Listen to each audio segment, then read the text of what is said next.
Okay, so I had to play Kid in the Back again because I told myself I would play it again because I didn't get the ending that I wanted. Because I accidentally ended up with the wrong guy. Because, yeah. But, anyways, so we're gonna play it again. I'm excited. I don't know if I'm gonna skip through some of it. I probably will, actually. So, give me a second. Okay, so I started it where we get to meet Soul because all the rest of it's kind of just background info that was when I played it the first time. Hearing the classroom door open, your art professor makes his way inside. His large round belly standing out, round spectacles sitting on top of his nose, and stereotypical brown beret on his head. Of course he has a freaking beret. He greets the class before starting his lecture. Art exhibit project featuring various eras of art as part of our thesis. This time we're tasked with expressionism. Remember, this is all part of your paper, and not to mention making a name for yourself, of course. Ooh. More like taking credit of a student's work and using it to advertise your crappy school. Ooh, burn! Hope you all have a partner already by this time. For this term, I'm tasking you all to create 3 works based on the exhibit's theme. This is where you wanted to throw your desk out the window. How could you forget? You weren't present during the previous meeting, and you absolutely knew no one in the specific class. Why were you taking art again? Oh, right, your father was an artist, as he was a farmer. It was all for him, and maybe you could make a name for yourself with your works. If ever your life as a gardener wouldn't turn out the way it should. Honestly, I feel like being a gardener would be so peaceful. Like, not really, but like, I feel like it'd be nice, like, me just out there picking my tomato plants. Like, that would be peaceful. All part of Plan B, and if that fails, I got a Plan C and D. I've yet to make up the rest. Or I'll die. You shake away your silly thoughts. The problem is now at hand. You do not have a partner to work with. Now, I want you all to go to your chosen partner for this project so I can start explaining your tasks. Eventually, you are forced out of your seat since your seatmate partner will be occupying it for the rest of class. You curse at yourself. You only hope you're not the only student who didn't get their own partner for this class. But upon looking around, it seems like everyone is calm, collected, and you're the only one panicking here. Unlike the rest of the class scurrying around to meet their partner, you're the only fool standing still.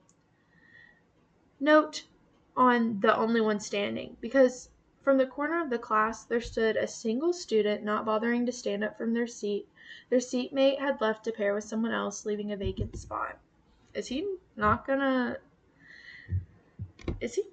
to bother with his partner? Unless, yeah, hey there! He looks up from his desk and at your approaching form before you're eventually standing next to him. Soul is just so attractive. I just love my alternative men. Look at this man. It's you. Seems like you're a bit lost there. Do you have a partner? No. Well, just your luck. Me neither. So, do you want to be partners? Sure. Why not? He's so pretty. You took the vacant seat right beside him. His book, now tucked away on his desk, is now a pen and a piece of paper, seemingly ready to make notes.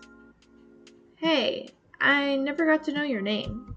Also, we met him in the library because I decided to go there instead of the lunchroom. If you know, you know. It's not quite important. Well, I should at least know what to call you instead of Green Street Guy. He raised a brow at your silly nickname you gave him before slightly shaking his head. Solvian Progmansia. Just call me Sol.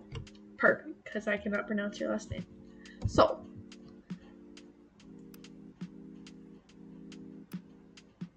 I like this one. Your name contradicts your whole glam right now. I just gotta be honest. Not that you don't dress well. I mean, you look good. A pinch of red makes its way to his face. Anyways, Sol bit his lower lip and readjusts his collar. I should shut up. He averts his gaze, biting his inner cheek. Thanks. You look good too. I should introduce myself before this gets any more awkward. I'm Leah Florence. Nice to meet you. Nice to finally know your name, Sol. Sol nods with a smile, forming on his lips, then returning his attention back to the professor. Their artwork showcase. Note, it has to be some form of expressionism. Mediums will be strictly traditional. Your professor then proceeds to give pointers for your project before leaving you and the rest of the class for the day. Everyone in the classroom proceeded to talk with their partners, already brainstorming on ideas of what they're going to showcase, and hopefully could get a high grade. You turned to Sol as he took out his own charcoal pencil and his sketch pad from the class. Goodness, my voice is going out.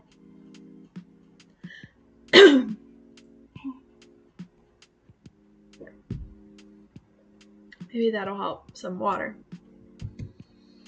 You got any plans for our first display, Sol? Expressionism is about conveying one's feelings, right? The easiest for now is a portrait.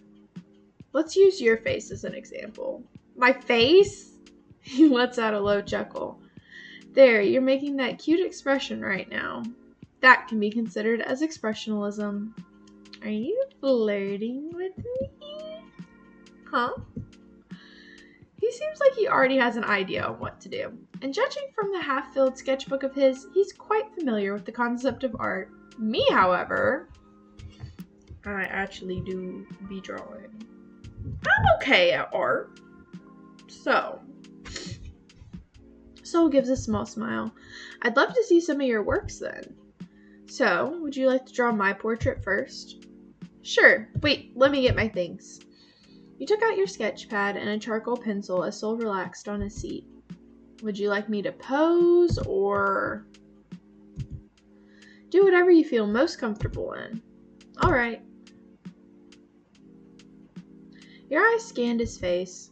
The more you look at him, the more you notice some of his features. His cheekbones, his lips with 2 piercings, his thick eyebrows, the way his hair settles down on his shoulders, his reddish-orange eyes.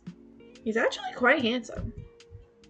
For a moment, you just stared at his eyes. He noticed and stared back, his pupils dilating before he realized he was staring. Heat rises to his cheeks and he quickly averted his head away. Hey, eyes on me. Sorry, I'm not used to being stared at for that long. Relax, it's just me. Plus, you'll stare at my boring face after I'm done with your portrait. Your face isn't boring. He like us bad. Actually, I think you look beautiful. They definitely updated this part because I don't remember this, and this is the most precious thing ever. He's so cutie pie. I can't even. He says without thinking twice. His eyes met yours, half-lidded, and pupils were wide. Now it's your turn to turn red. You hid your face behind your sketch pad and whacked him with your charcoal pencil. Stop saying stupid stuff and stay still. Sol just chuckled and stilled his movements, a hand on his chest and a smile on his face. Before you knew it, the bell rang and class was over. You weren't done with your sketch, however. The conversation kept repeating in your mind, and it made it hard for you to concentrate. And like hell, you're gonna show it to Sol. Come on, just a peek. It's not done yet. Boo. You chuckled at the sketch pad and your bag before Sol would grab hold of it. You got up from your seat and headed out of the classroom, Sol coming close behind with his own bag as he leaves as well with the rest of the class. Do you have a phone? We could exchange numbers and update each other so we can do next to the next 2 more tasks. I'm guessing that's what I read. I'm not sure. Sol then takes out his phone and asks for your number. You recite it out as he inputted it in his phone. Let me try to send you a message. You nodded and looked at your phone screen and saw the new notification from an unknown number. This must be Sol's. Sip. You type so differently from how you look. From the corner of your eye, you see Sol's eyebrow raised at your text. What's that supposed to mean? Nothing. You chuckled. He rolled his eyes. Your stare lingers on Sol's face, a smile embedded on his handsome features, while he looks at the block of text on his phone. You bite the bottom of your lip as you recall the events that happened today, mostly meeting new people, first formally meeting Crow's group, and now meeting Sol. Back then you struggled to form friends throughout college. That you were convinced you would be graduating without making a single connection, which would undoubtedly disappoint your father, and you were ready for it. You thought to yourself, these odd people, eccentrics at most, all misunderstood people, all human, all the same. A sudden wave of determination washed over you. With your hand on your chest, you stare into Sol's orbs, making him tilt his head slightly. Sol, I want to be friends with you.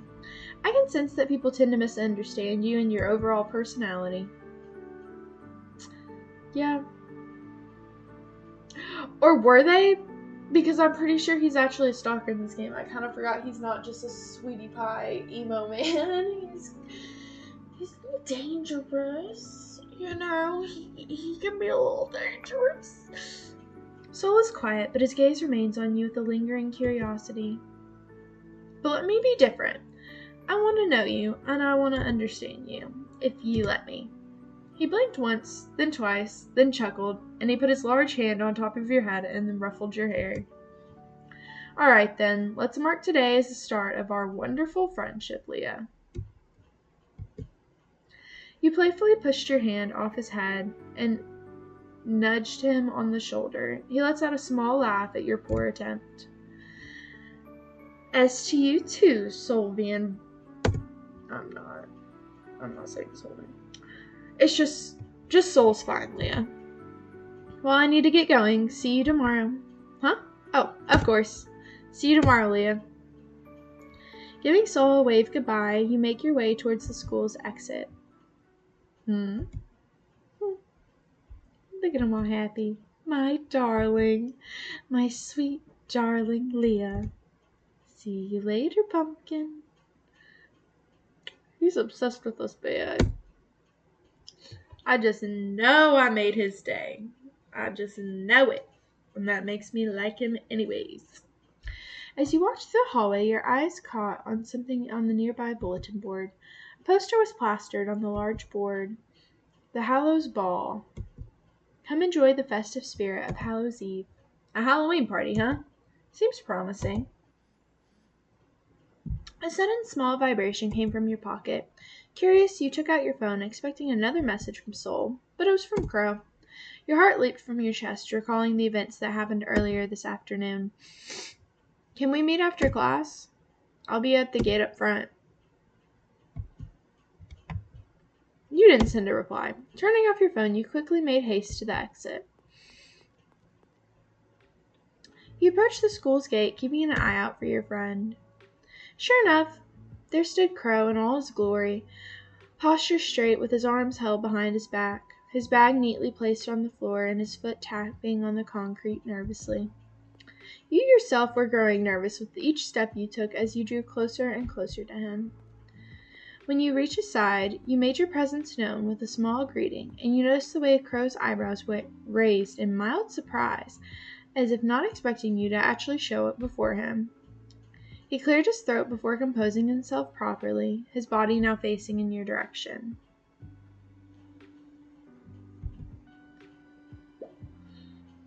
You wanted to see me? Yes, Lifting his bag from the floor, he slings the strap over his shoulder and offers his hand for you to take. I'd like to take you somewhere. It's a bit near the park. I'll lead if you let me. Which one's less romantic?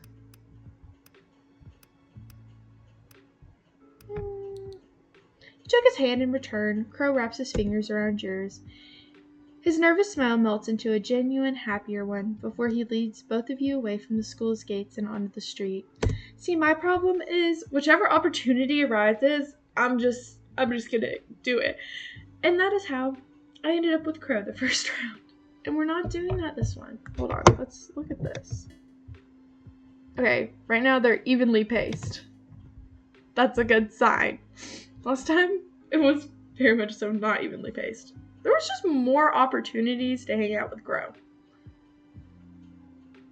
And I didn't ditch class. So this time we have to ditch class. By the time Crow made it to the park, it was already sundown and painting the sky. Okay, I'm sorry. I'm skipping through this. Because, yes, this is very sweetie pie, but we're not ending up with him.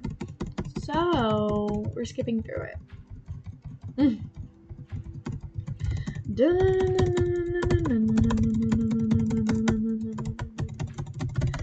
If you want to see this, you can watch the first one. Oh crap. Wait, what happened? Do I believe in God? Yes.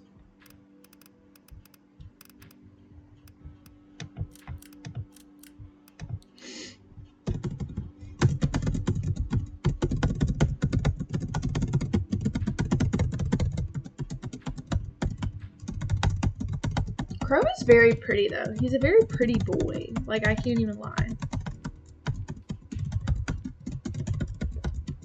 And he's definitely a sweetheart. Like, Crow's very cute pie. But I've already ended up with you before. And I can't do my emo Pookie Bear like that again. Even though he's precious. Like, look at him. So cute pie. I'll give him a hug. We're not kissing him. We could though.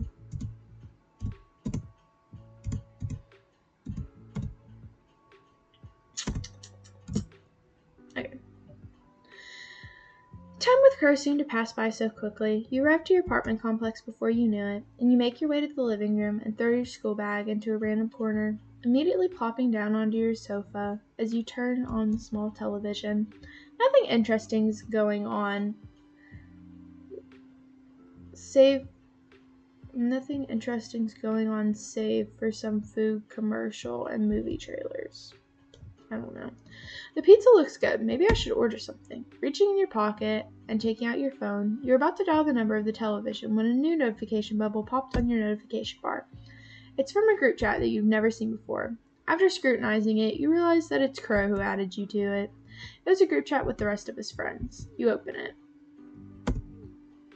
Anyone going to the Halloween party this Friday? It's going to be awesome. Aren't we a bit too old for costume parties? Is it required? You two are no fun at all. I won't go if it's not a school requirement. Of course you won't. Much less a waste of my time. Is it? No, it isn't. But it'll be a great fun experience for all of us. I mean, we should loosen up a bit, you know? I agree with Crow. Count me in. Pass. I've got important things to do. I've got more important things to do than that party. Now, if you'll excuse me, I'll be doing my leftover tasks for tonight. Sheesh, stick in the mud as usual. How about you, Leah? Me? You join in? It'll be fun. You were honestly surprised that they somehow remembered you. Checking your calendar through your phone, you didn't seem to have any plans in the near future. Or plans at all. You'd like to just spend your time in your apartment alone.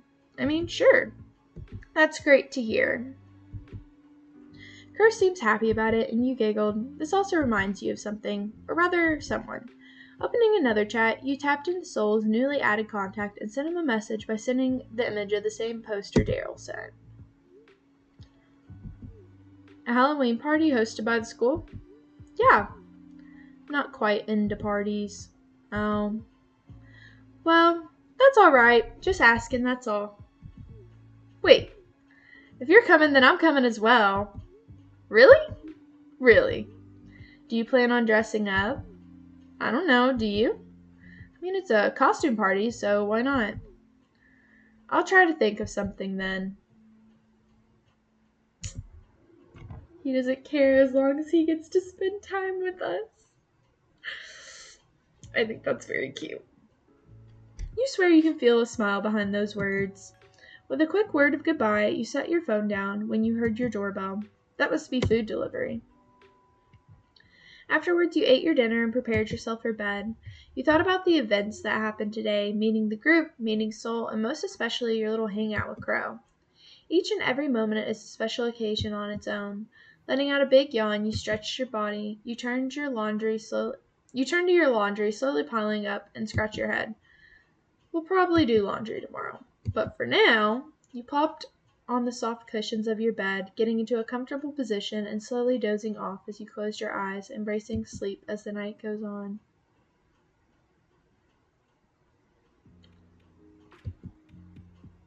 And this maiden, she lived with no other thought than to love and to be loved by me, the one who loves. I was a child, she was a child, in this kingdom by the sea. Day 2. Kingdom. Sun setting on the horizon colors grassy fields into a deep golden orange as the wind made some strands of hair brush across your face. Your ever-beloved home in the tall grass. Okay, like I said. Same thing. I'm literally just trying to get to the cutscenes with Crow. We're going to call Soul over instead of just picking him, though, because... Now surrounding the group a moment, you make your way over to where Soul is. Soul almost instantly notices you by the visible smile making way on his face. His companion noticed his change in attitude and turns his attention to where you are. Hi there, you're friends with Sunny? Sunny? Sunny!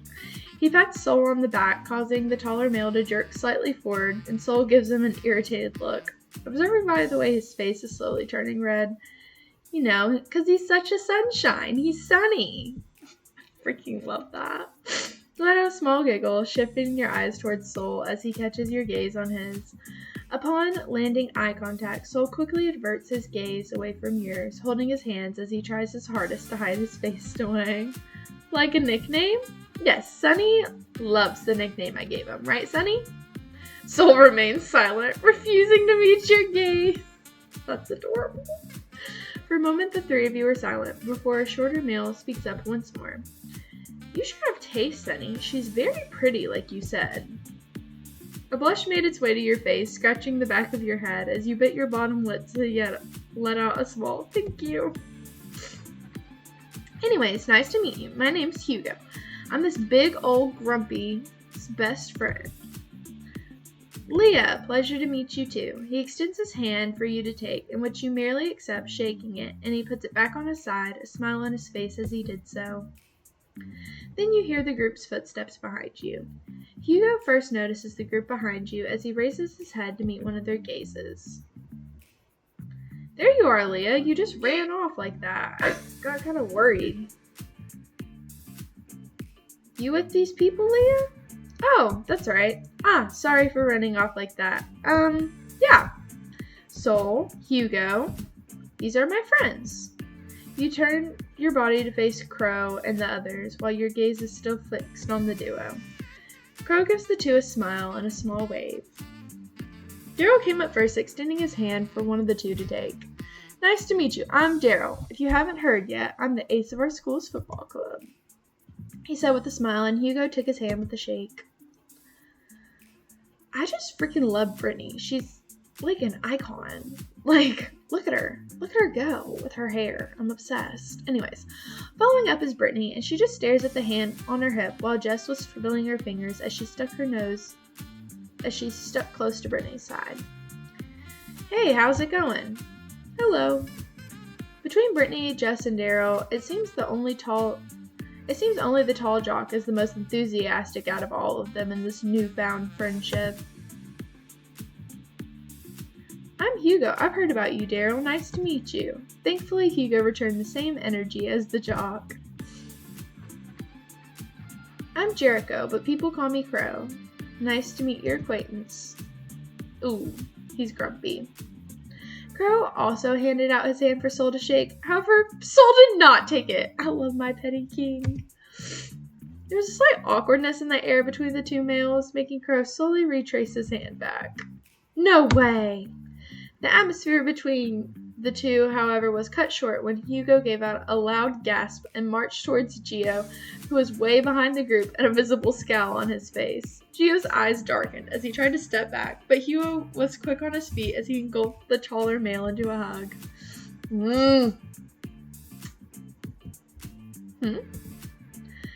I didn't want to see your ugly face the entire day. No. The entire semester. But just my luck seems to be slipping. Hey now, that's not a nice way to greet your brother. Another loud gasp was heard. This time, it came from Daryl. I love Daryl. He's such a drama queen, and I'm here for it. He points at Gio, quite a bit dramatically. You have a brother, Gio? Oh, great, another one. That's a big brother to you. Everyone's attention was now on the three of them, Brittany seemingly amused by Gio's newfound dilemma. Crow just chuckled, while Jess was surprised as well. All right. Hugo started, finally letting go of Gio.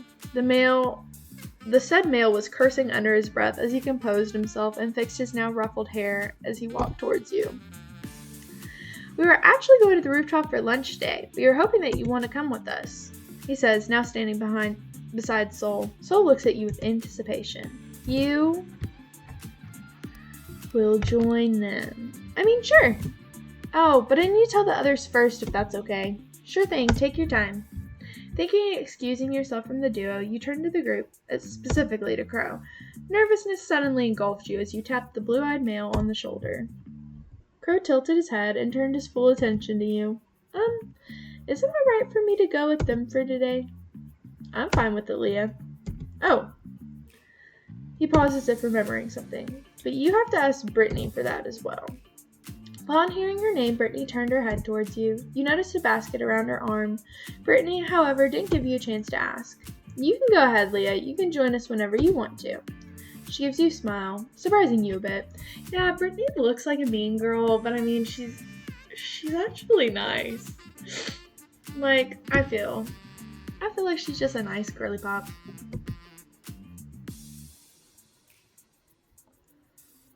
Without further ado, you excuse yourself from the group before going with Sol and Hugo. Hugo gives you a smile, and you turn to Sol. He gives you a smile of his own, his shoulders relaxed as if relieved. Let's go then. So I will be skipping the explanation part where it's like telling the whole story of the school, because quite frankly, I don't want to read that.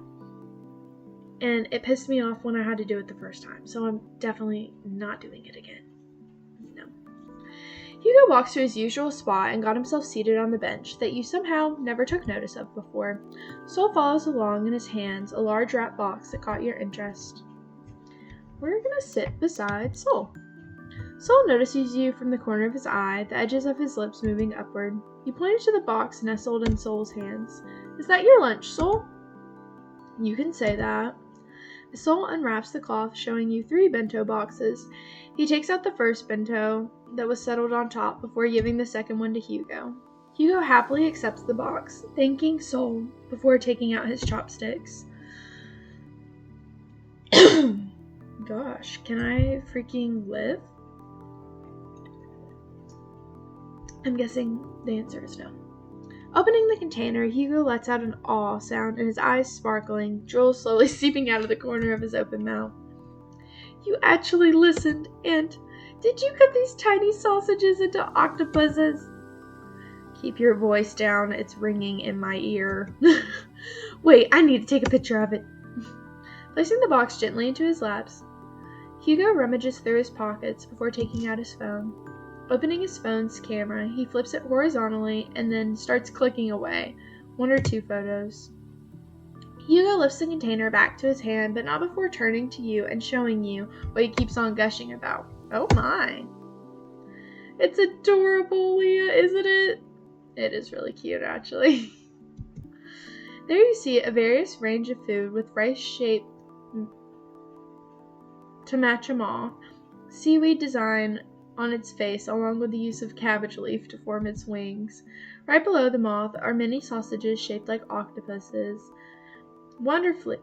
I'm pretty sure it's octopi. I could be wrong though. Wonderfully, sorry, that was like an internal thought. Wonderfully cut carrots were made to look like stars and squeezed beside the stuffed shiitake mushrooms, the egg roll sushi, and the broccoli melted cheese as the dip looked delicious. It does look really good. I almost feel too bad to eat it, especially how cute this little guy is. Hugo points at the silk moth-shaped rice. Without wasting another second, Hugo starts digging in, scruffing down the rice like a wild, hungry animal. Did you make this by yourself, Sol? You can say that. Sol answers, opening his own container. The thought you'd see another form of food of art made by Sol within the container, but instead was greeted by a simple ham and cheese sandwich. Of course he freaking has a ham and cheese sandwich. He takes out a slice, but before he could take a bite, he turns to you. Have you eaten, Leah? No, I haven't, actually. Sol's eyes went wide, and Hugo gave you this shocked look. Before you knew it, Sol takes out another box and settles it into your lap. You can have this. It's an extra. Why do you have an extra? I didn't like how this looked, but I figured I can let Hugo finish it. It's a waste of ingredients. Oh, you don't have to, Sol, really. No, I insist. Oh, just eat the same box. Hugo clearly had enough of the back-and-forth banter idea before returning to his own box. Sol hesitates, but he eventually takes out a spoon and fork, handing them to you. I want to tease him a little bit, because why not? You declined his offer for utensils, and he raised a brow in confusion. You don't want the fork, or do you prefer the spoon? I have chopsticks if you want. No, nothing of the sort. Then what is it? I want you to feed me.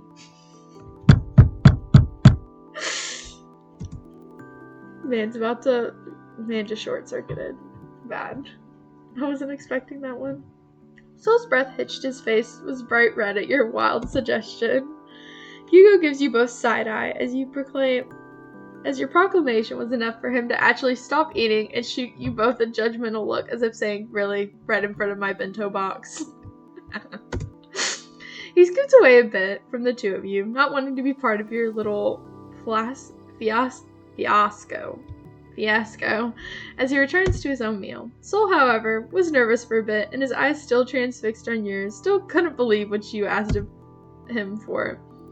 Are you just gonna keep staring at her or what? Shut up. I'll feed her.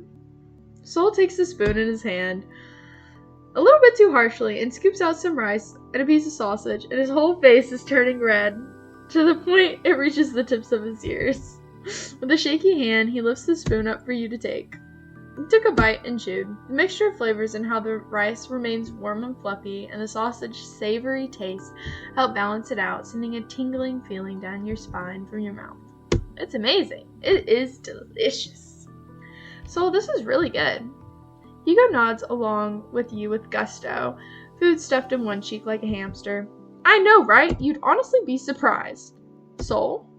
You make a great house husband. Sol's eyes widened at your declaration. You really think so? I really do think so. Sol is definitely house husband material, Leah. He can cook, he can clean, he can do anything. I'd rather not be your own personal butler. That was a compliment. The two banter, but you couldn't help but looking at Sol and the way his eyes sparkle. They almost remind you of bright fireworks during the new year. Sol went quiet, his gaze lost in thought. This caught your attention, tilting your head to the side as you called out his name. Sol? You okay there? Huh? Oh. I'm fine, Leah. Perfectly fine. But there was hesitation in his voice. Like him. You said something, Sol?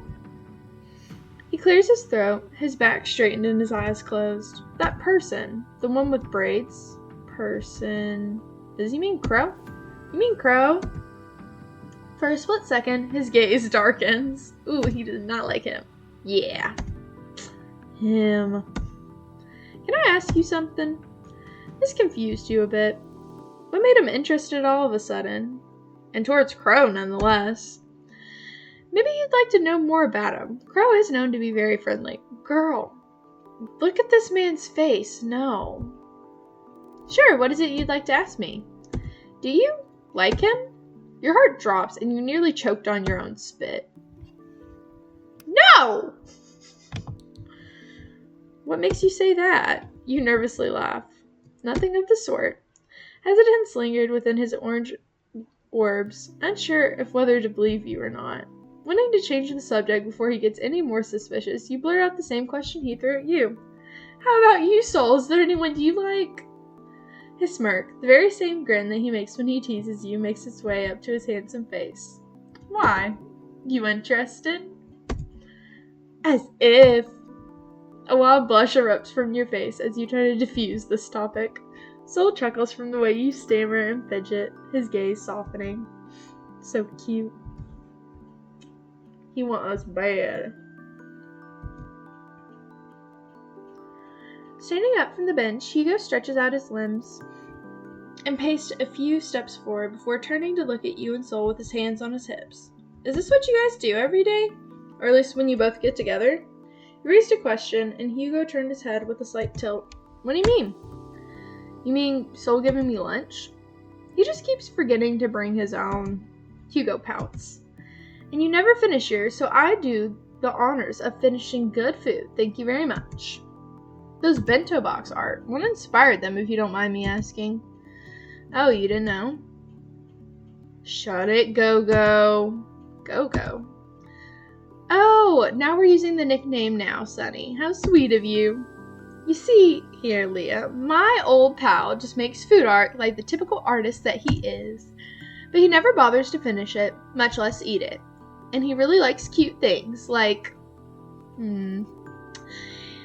With his finger under his chin, Hugo ponders for a short moment, trying to remember something from the top of his head, but to no avail. He turns to his friend, arm crossed, seemingly uninterested in answering whatever inquiry Hugo's going to throw at him. What's the name of your plush horse, Sonny? Like hell I'm answering that. Boo. He owns a plush horse? Soul owns plushies? Actually, I could see it. That's kind of cute. Soul bites his lip, his face turning red upon the reveal of his little secret.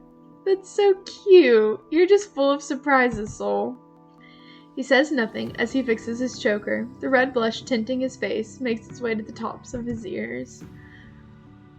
But appreciates your compliment nonetheless. Looks can be deceiving. This makes you wonder, why do people never bother to notice him? Why don't people want to get to know him? Maybe they just never gave him a chance because of how he looks. Not to mention his intimidating height. Girl, I like his intimidating height. Anyways, just kicking my feet a little bit. But he isn't like that at all. In fact, he could be considered a gentle giant. Yeah, for now. Heh. Ooh, okay, we're playing the route right. Thank goodness. I feel bad for Crow though, because he is a sweetie pie too. But guys, I gotta fall in love with the crazy one. I gotta do it this time. Right now, this game is on hiatus, and it physically pains me because I want it to not be on hiatus. Because it's just so good.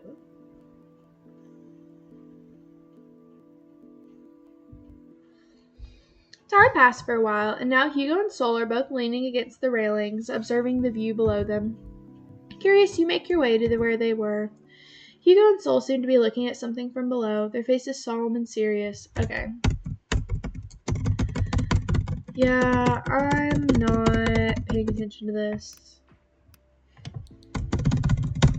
Because, like, yeah, backstory, main character energy, T.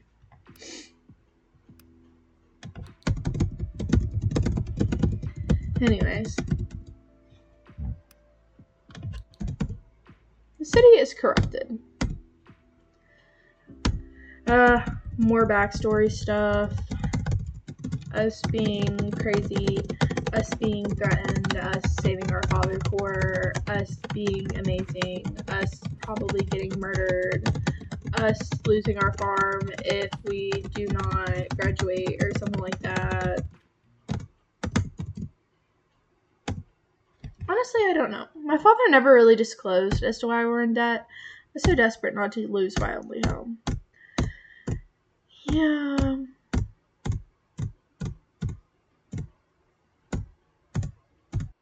Backstory stuff.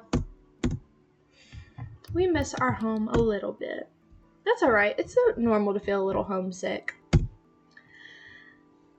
I've heard great things about the city, about the school. Hugo remained quiet, listening to you as you went on. If I can manage to come out on top, maybe part of the higher class, like you said, then I can maybe save my family's farm. Crossing his arms, he has nothing to say as he looks at you one last time before letting out an endearing chuckle. You remind me of her. Like her? Ah, I'm rambling, don't mind me. Having caught red-handed, he waves his hand around in slight panic, his face now as red as a cherry, and you tilt your head in confusion. Just then, you felt a presence behind you. Turning around, you're met with Sol. His glare is stingy and directed at Hugo. The shorter male, however, didn't mind it, probably used to it. It's almost time. We should head back. All right. With nothing else to do, the three of you left the rooftop. You take one step down, looking up, ready to converse with Sol and Hugo, when you suddenly lose your footing. Leah! Whoa, you are right there, Leah? Yeah, thanks, Sol. Eyes wide in shock, you hold on to Sol's arm tight, his other arm wrapped around your waist as he pulls you close to his chest. You can feel both of your heartbeats run. Pulling away, you steady your footing, observing the stairs, and cursing how weirdly formed it is. Be careful next time. Sheesh, this school and its bad architecture. Also one of the few flaws here. The stairs are all wonky. It's also why it's forbidden to go up here. We're troublemakers, though. Hugo lets out a cocky grin and then goes down the stairs with much ease as if it's nothing to him. What a menace. Turning to Sol, you grab a hold of his shoulder. He did not mind as you used him as a guide in descending down the stairs. The school bell rang throughout the hallway, signaling the start of the next classes. Hugo lets out a groan. I don't want to go to class. I hate my history teacher as much as my coach in archery. Why don't you skip then? Hugo's eyes popped open and became bright like a light bulb appearing out of his head and lighting up. Sol knows exactly what this look means. Don't tell me you're actually, I'm gonna skip class. Of course you are, Hugo. How about it? Screw this school. If they're gonna treat us badly, then let's be the bad guys. Okay, Hugo. A mischievous look makes its way to Hugo's face. Sol already knew what this means, sighing as he usually does, and he turns to you waiting for your response to Hugo's offer. This gotta... Yeah... If... I didn't skip before.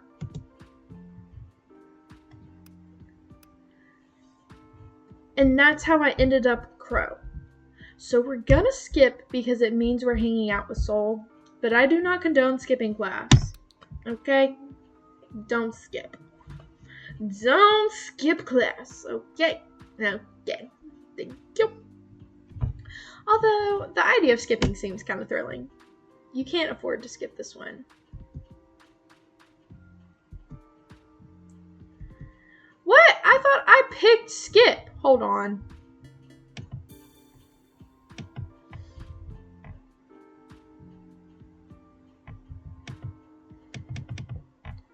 You're lying. How do I go back?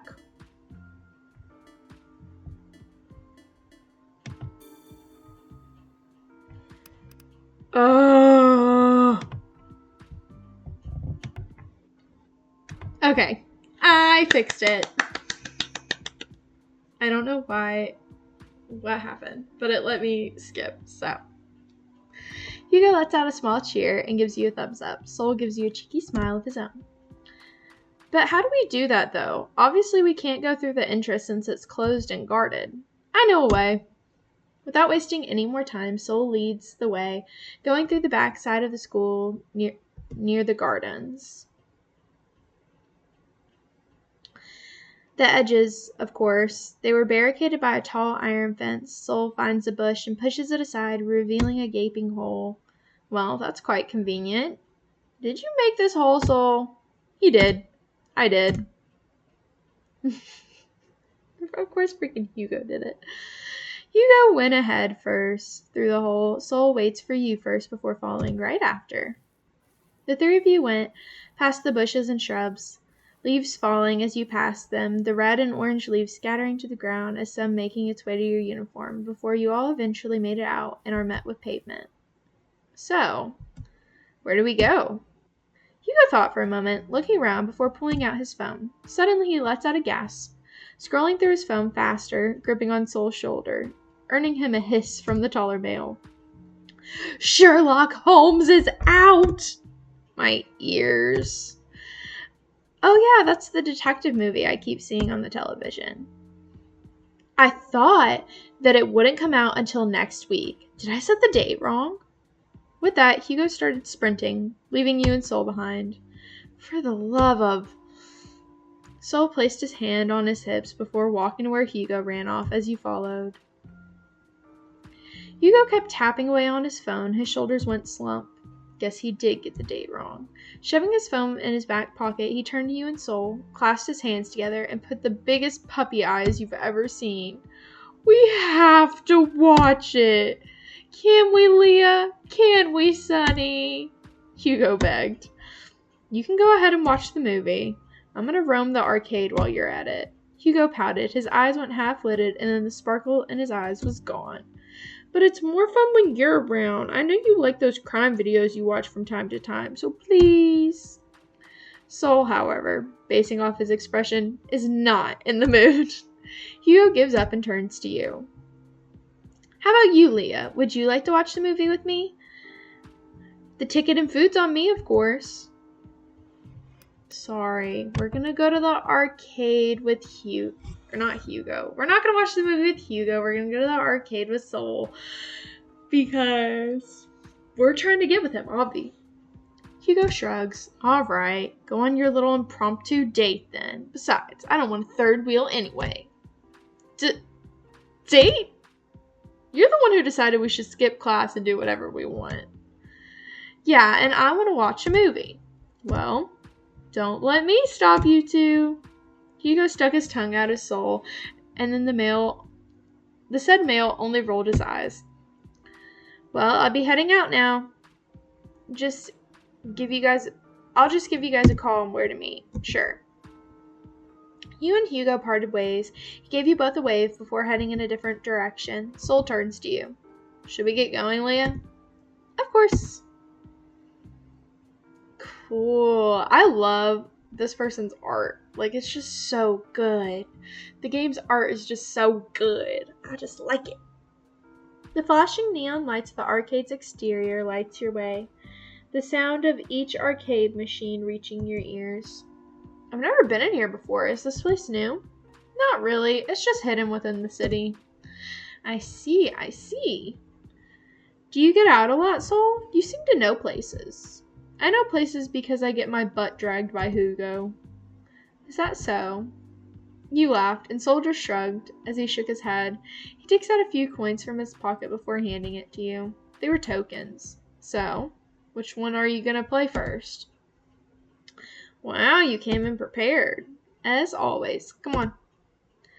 Sol holds out his hand, and you accept it. He held it tight with a light squeeze as you and him roam around the arcade. You and Sol went and played multiple arcade games. Some you win and some he does. But you often get the feeling he lets you win for the sake of you winning. Come on, Sol. This is like the 5th time I won. Ain't no way you're this bad. Maybe you're just that good, Leah. You flatter me. Just when you're about to insert another coin, however, you realize you ran out of tokens. Sol takes notice to this, of course, and gave you some of his. I'll go to the counter and grab a few more. You don't mind staying here for a bit, right?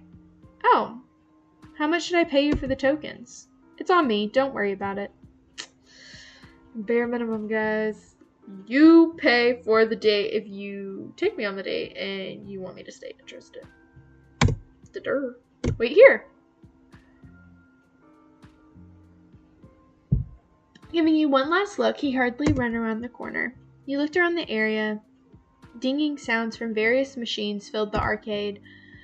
From the corner of your eye, you spot a claw machine. Maybe playing a few games wouldn't hurt. Going to the claw machine, you check the contents inside. A cat plushie, a Shiba Inu plushie, and a horse plushie. They all look so cute. Which one should I try to win? Let me think.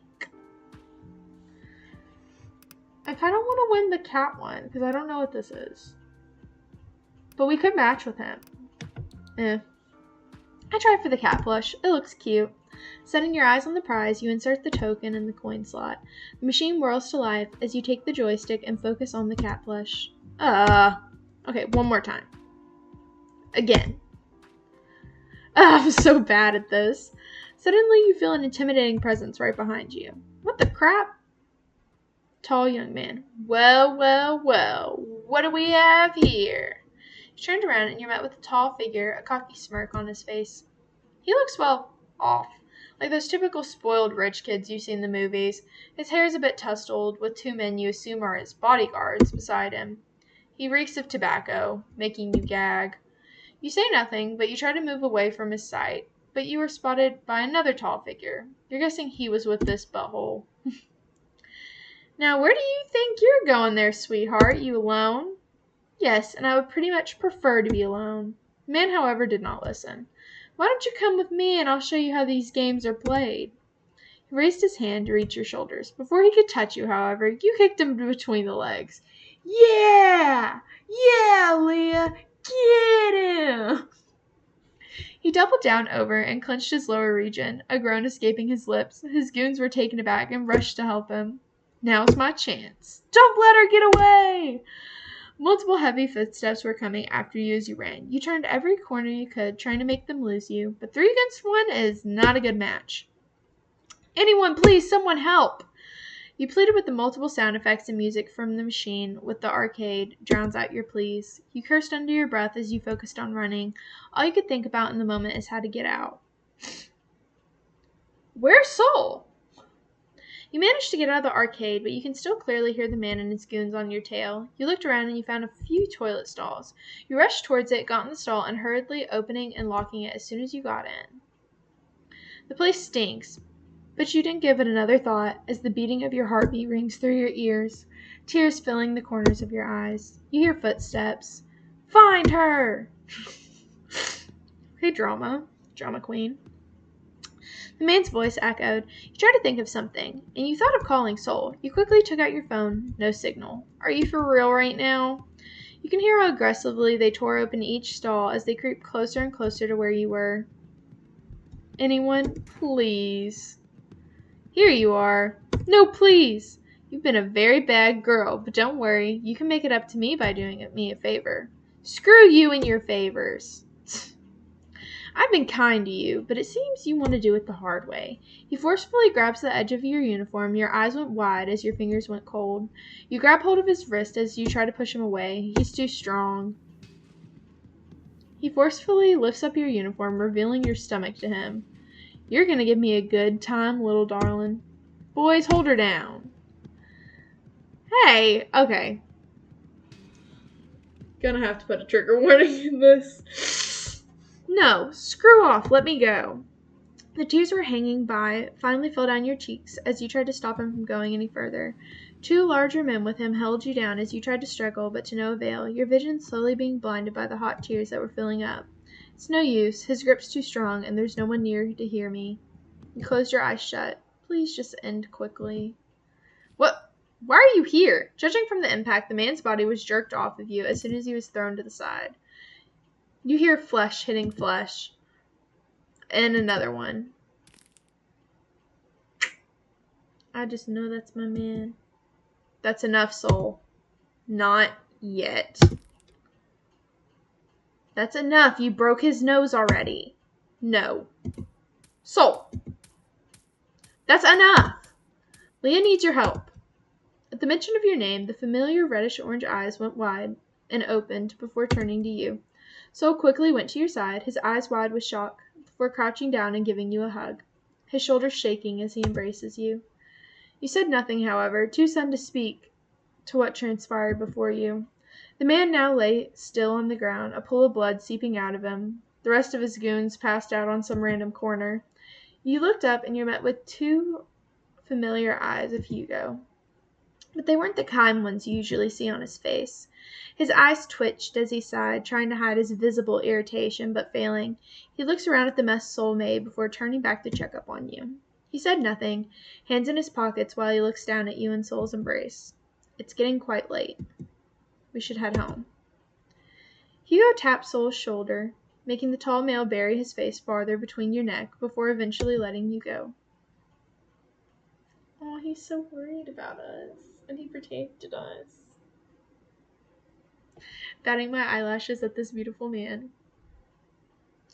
His eyes were bloodshot, his face still red from either anger or worry. You aren't sure, but one thing's for sure, is that this man before you cried.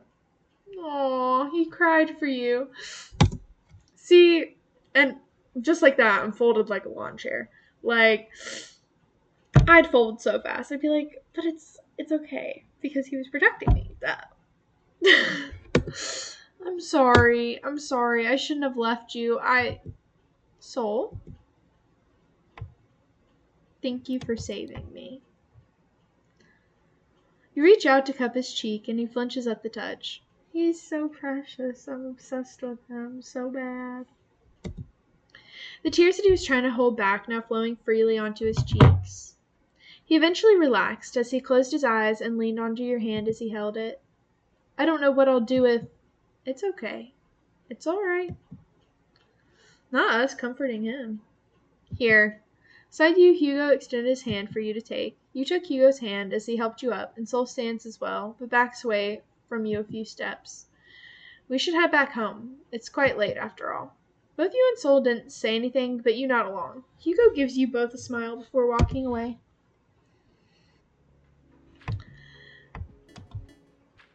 Yeah. Don't save me. I don't want to be saved. Don't save me. Only save me if he tries to kill me, okay? Sol kept a firm hold of your hand, seemingly afraid to let you go, and Hugo lets out a sigh. I guess we can't get in that arcade anymore. Those guys might come back to teach us a lesson. If they ever come back, I'll give them more than just a broken nose. You're pretty scary right now, Sol. Good. I'd like to keep it that way. Hugo shakes his head. He rummages through his pockets before handing Sol something. You didn't quite see what it was, but judging on the scowl on Sol's face, he doesn't like it.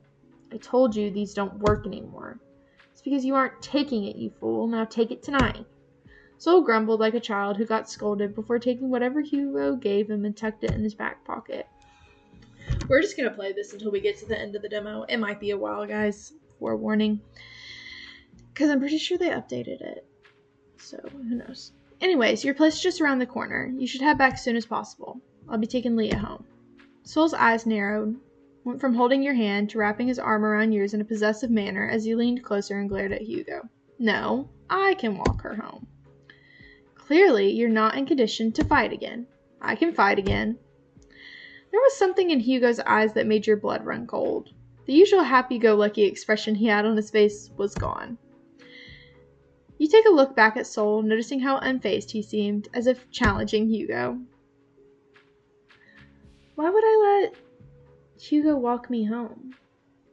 I want Sol to walk me home. But I feel like this is an important decision, so we're saving.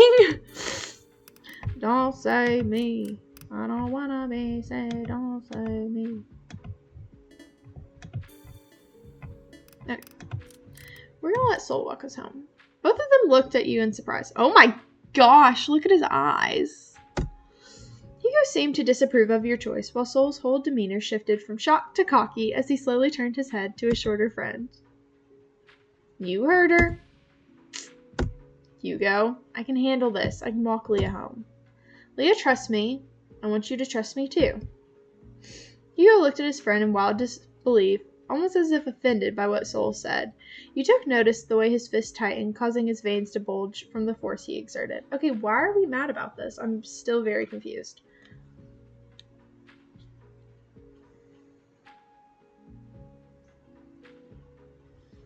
Confusion. Eventually, he gives up with a sigh. Hugo turns to you. If it's fine for you, Leah, then I can't force you. The shorter male didn't say anything afterwards, and he turned on his heel. Dang, if I would have let him, then I might have gotten some info about Soul, though. It's fine. Hugo walks away. You and Soul stare at his back until the figure becomes smaller, and the light post no longer illuminates the path you walked on. Is he always like that? Rubbing the redness away from his eyes, he turns to you. Like what? Like really bossy, especially towards you? Thought he was the happy-go-lucky type. Guess you can't judge a book by its cover. Soul didn't say anything. His gaze lingered on the now empty path where Hugo was headed. He takes your hand and wraps his finger around yours with a smile on his face. He looks happy. What matters is that you're here with me right now. Shall we get going? He's in love with me. Just saying. Please excuse the place's conditions right now. I didn't expect a visitor to come this evening, you said with a bit of a chuckle, rubbing the back of your head as you welcome Soul inside your apartment. I don't mind. Soul eventually takes a step inside your apartment, but did not go any step further and remained by the door.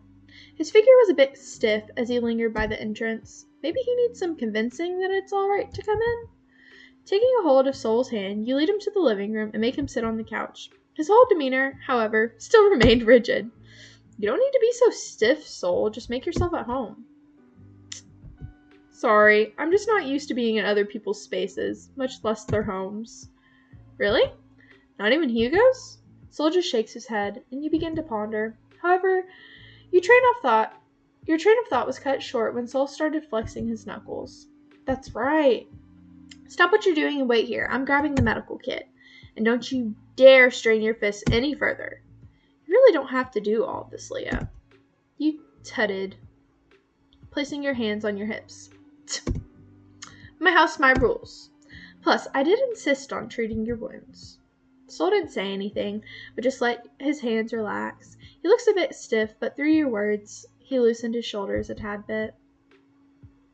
You hurriedly ran to your room, into the bathroom connected to it, and took out the first aid kit before returning to your living room. Once you returned, you took the empty space beside Soul. Hands. You say that like I'm some sort of dog. Despite his remark, he did as you told him and showed you his hands. Taking his hands in yours, your eyes furrowed at the gash and few blisters adorned at his once pale knuckles. Taking disinfectant and a piece of cotton from the kit, you lightly dabbed the formula under the cotton. This might stink a bit.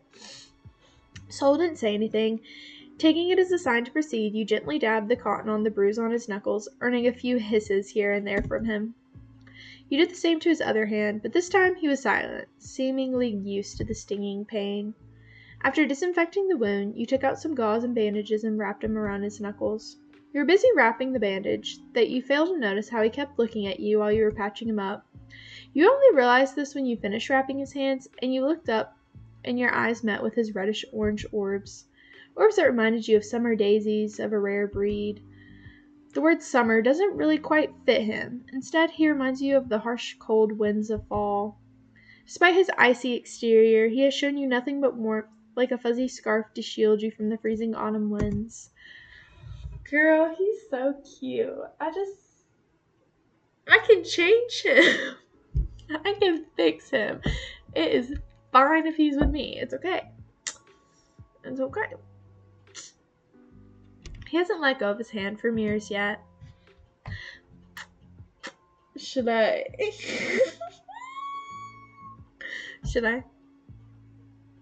Should I? I feel like my character just be bold. Even though she's shy, I feel like she just be bold.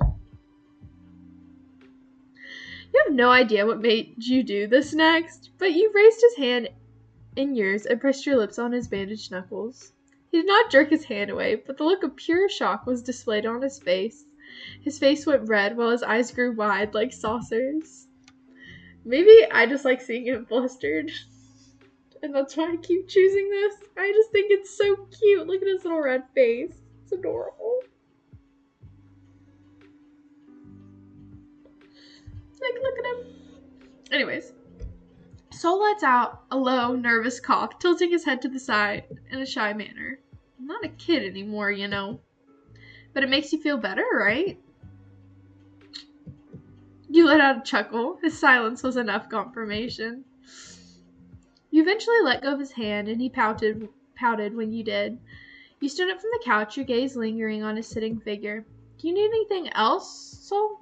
A cup of water, perhaps? No, there's no need. Oh, come on, Sonny. A brow raised with mild curiosity and the familiar nickname you uttered. Sonny? Yeah, Sonny.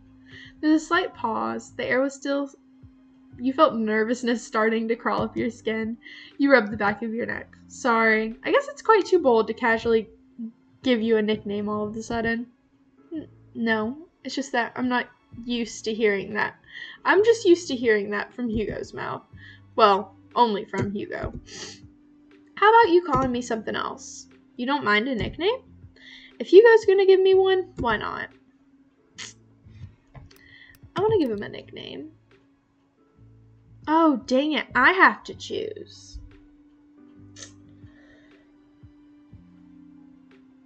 Can I call him Grumpy?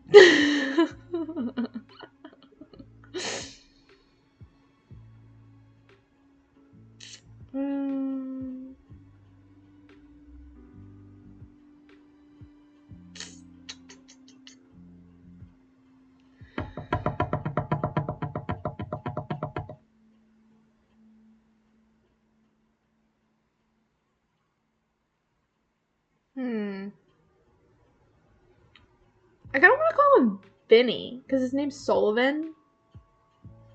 Or is that not his name? Hold on, let me brainstorm. I'll be back. Okay, I've decided on one. I had to stare at his name to figure out one. So his last name is Brugmansia, so I want to call him Brugs. Brugs? Yeah, Brugs. It's quite fitting for someone like you, huh? You nudge and wink at him. Sol merely smiles and shakes his head. He looks up at you and admired your face. Sure, Leah, you can call me Brugs whenever you like. I saw someone say green beanie, and I thought that was really funny. Now that's done. With a hand on his heart, he gives you a knowing look, gaze serious as if he's about to make a vow. Let me repay your kindness, Leah. You don't have to, Sol. It's the least I could do as your friend. No, I insist. I can make you dinner tonight if you'd like. Not him cooking for us. I have a man that cooks. That won't be necessary. Before you could protest, however, you could feel your stomach rumble. The sound was loud enough for him to hear, which earned a low chuckle from Sol. I can cook. Now, watch. Not on my watch, mister. Your hands and feet need rest. I'll do the cooking. Before Sol could retort to insist on cooking, you pulled him from his seat and started pushing him towards the kitchen dining room. Is there anything you'd like and don't like? Not really, as long as it's from you. Man loves us, and I'm here for it. But really, I'm fine. You've done enough for me already, Leah. I'm just doing this to return the favor. You shake your head no before forcing him back into his seat, and Sol sighed and gave up, propping up his elbows on the wooden table as he looked at your figure. Happy that he complied, you turned and stared at your kitchen sink. What are you supposed to cook? You've never had a guest before. Heck, even crows never enter your apartment. You had no other friends to even call over to hang out. Are you really this lonely? While you're in the middle of finding your own thoughts, Sol hummed a tune. You hear him drag his chair to stand up, and you soon find his tall figure looming beside you, his hands behind his back as he inspects your cupboards. Seems like your kitchen is quite empty. Well, it's not completely empty. Reaching out towards the cupboard above you, he pulled out a box of curry powder and gave it to you. Oh, this could work. I'll look forward to it. And then the idea struck you. What if you help me make those cute foods like the one you made this afternoon? You mean the bento box I made for Hugo? I can. But does that mean I can work in the kitchen? Not a single finger. Sol merely pouted and placed the box of curry on the counter as he crossed his arms and leaned back, his gaze not leaving your figure. All right, Pumpkin, let's see what you got. I'll lead you as you go. Using your phone, you searched up on how to make simple curry, checking the list of ingredients that you thankfully had on hand before preparing everything on the counter. Sol checks around and lets out an approving hum. He begins by telling you to prepare the ingredients. Thankfully, you have most of it lying around. You wash the potatoes and carrots and proceed to peel the skin off one by one. Sol still remains beside you, his arms now crossed as he observes. When you set aside the vegetables, however, he suddenly takes out a knife from your kitchen holder along with your chopping board and then moves to chop vegetables. You're about to protest, but you stopped yourself when he gave you a side eye and a smirk on his face as he cut them neatly into equal sizes. He has experience, and he made it clear. Show off. After cutting them, he sets the chopped vegetables in a bowl as he awaits the rest from you. I could have handled that on my own, you know. Yeah, you can. But what if I'm stubborn like that? Okay. Well, at least this makes the work faster. You eventually finished peeling the carrots, and you took the knife from Sol, shooing him away and taking his task. Sol complied and went back to leaning on the counter. You looked at the perfectly cut potatoes and carrots. Did he make flower-shaped carrots? How'd you do this? Do what? This, it's so cute. Do you want me to teach you? Wait, let me do it first. I want to see how I can replicate it. Grabbing a piece of the sliced carrot, you tried to replicate the little flower-shaped carrot Sol did. However, every time you managed to cut one, a piece of the petal would fall off. Again, and again, and again.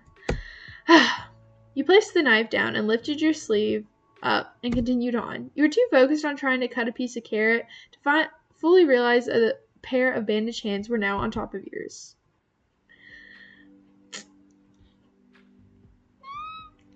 Anyways.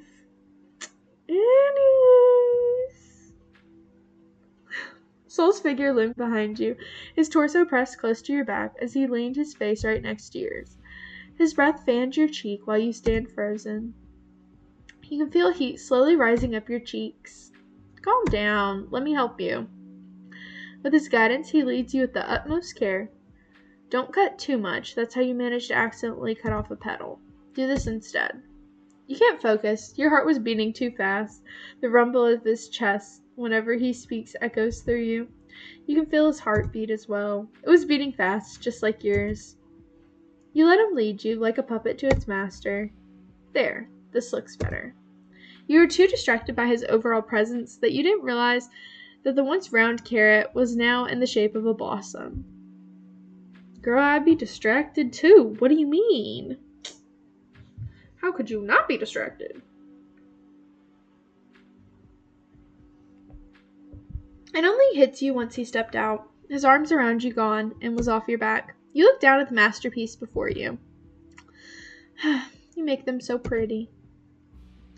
I think you can make them prettier. Just follow what I did. That's the problem. I wasn't paying attention. You weren't paying attention, were you? You avoided his gaze, and he lets out a chuckle. I can show you again. I think that's alright. We're running out of carrots anyway. Just need to chop the rest of the potatoes, and we're done prepping. Want me to help with the potatoes? Sit down, mister. While you were cooking, with Sol's aid and instructions, of course, the said man took the honor of making orange juice, claiming it was less of a risk. Since he kept insisting to help, you let him be. He sets the table, and while you turn off the stove, the curry's aroma filling the dining room. The curry was hot, and steam rose to the pot as you carried the handles with mittens in your hands, and then you set it on the table. Sol sat across from the table, with the orange juice he made in a pitcher now settled on the table as well with 2 glass cups. You sat down on your seat as well. Thank you for the food. Thank you for the food. This smells so good. Without wasting time, you took a spoonful of the warm curry and rice, blowing the steam away and then plopping it into your mouth. Look at him staring. You let out a joyful hum, and Sol just chuckles as he ate his own portion of curry. You should write down the spices that you made me add. I didn't think they would taste as good. I'll list them down once you're done eating. Couldn't argue with that. You discard the dishes in the sink after dinner. You and Sol sat in the kitchen for a while, somehow finding yourselves talking about the food you drank as you drank what was left of the orange juice. Okay, but orange juice while you're eating curry is kind of just crazy to me. Is that, like, normal? I feel like we only really drink juice, like, with breakfast. Or by itself. You know? I don't know. Sol is still making himself comfortable at the dining table.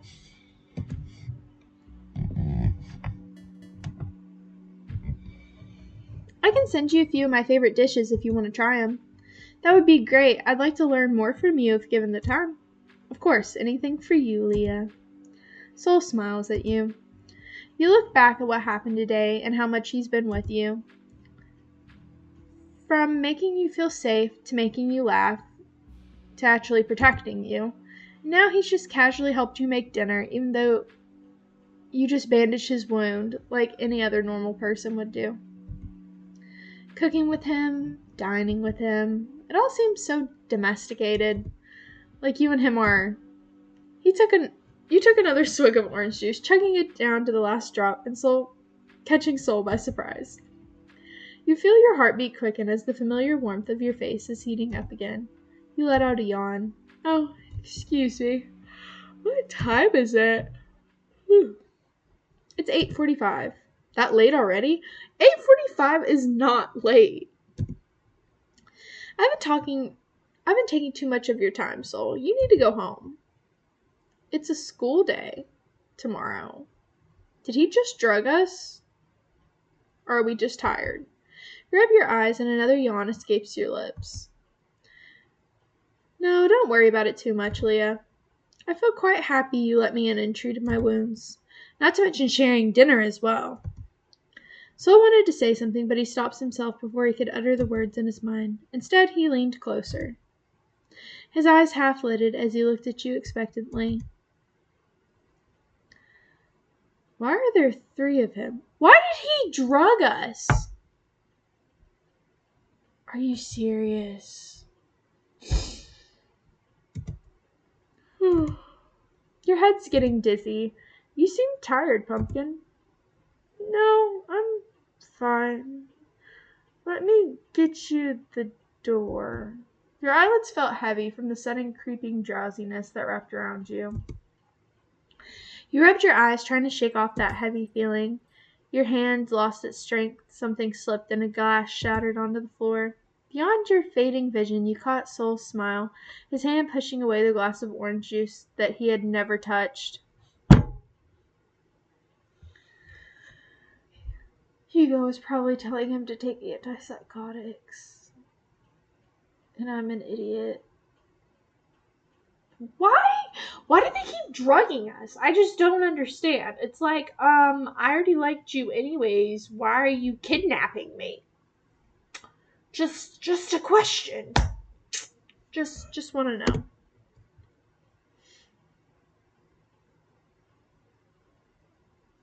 I just want to know, why do you keep kidnapping me and drugging me if I like you already? Like, I just don't see the points. I don't understand. Okay. I'm confused. He looks at her figure, now passed out on the table before him. He turns to stare at the pitcher, half filled with orange juice, just as he crunches a pack of pills in his pockets, the very same packet Hugo gave him before coming to the apartment. Taking the pitcher and his glass of orange juice, he drained it all out and placed them in the sink before returning to Leah's side, not minding the shards of broken glass he's stepping on. Stepping on? Okay. Maybe take your antipsychotics, Pookie, please. Oh my gosh. He gently lifts Leah's hand, then drops it, and just like a motionless rag doll, she remained unconscious. A smirk makes his way to his face. He gently placed his hands on her shoulders before leaning in close to her neck and taking a deep inhale of her scent. Okay, now you're freaking me out. I liked you like 10 minutes ago, and now you're freaking me out, and I got the heebie-jeebies. Like, we could have fallen in love and got married. And you would have never had to do this. But I guess I am trying to make him rational, and he's not rational. He literally just spent the whole day with us, beat somebody up, drugged us, and is now stepping on glass and smelling us like a freaking dog. Okay. He shivers in delight. Gently wrapped Leah's arms around his shoulders before carrying them in his arms like a groom to his spouse. Let's get you to bed, Pumpkin. He entered Leah's room, seemingly familiar with the layout, as if he's been here multiple times. So, why are you doing this to me? He carefully walks towards the bed and gently lays Leah down on her duvet. The corners of his lips turn upward, his eye twitching. Then he proceeds to lie down next to her sleeping figure, wrapping his arms around her abdomen and pulling her body closer to his, spooning her in the process. He buries her face in her neck like before. Sol inhales Leah's scent like an addictive perfume. A shiver went down his spine as he can feel his pants tighten from the mere scent of his beloved. You are not. I'm getting freaked out real bad. I'm face palming right now. Like, I don't. Why are you so freaking insane? But I also like that they did it like this because I feel like we do be romanticizing stalkers a lot. And like, it was all cutie pie before, and now I'm like, holy crap, this man could actually kill me. Yeah. What the fudge?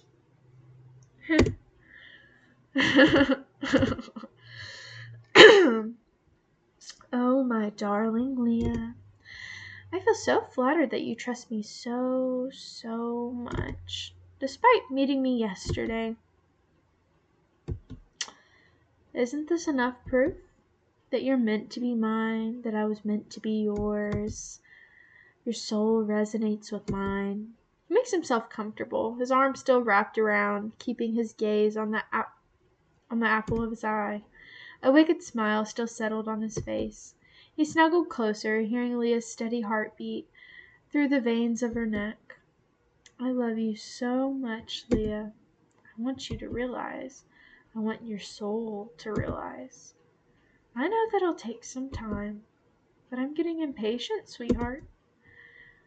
When will you realize? He asked under his breath, as if hoping for some answer from the sleeping woman caged in his arms. But only her soft and steady breathing filled his ears. He tightened his hold around her. His eyes didn't flutter shut, as his thoughts kept him up until midnight. Okay. Someday, one day, Leah, you'll learn the truth. Wasn't he also from our town?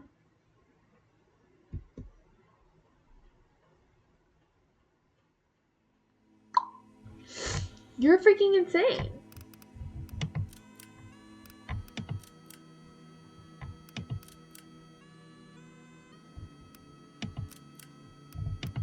And I'm kind of freaked out. Okay. So, about that, guys. I don't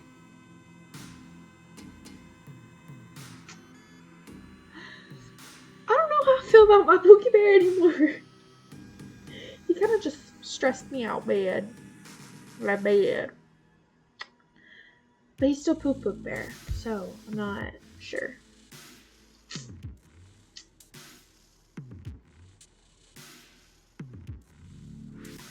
Anyways,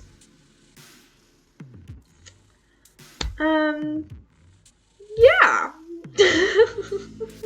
I'm just gonna peace out now. Bye.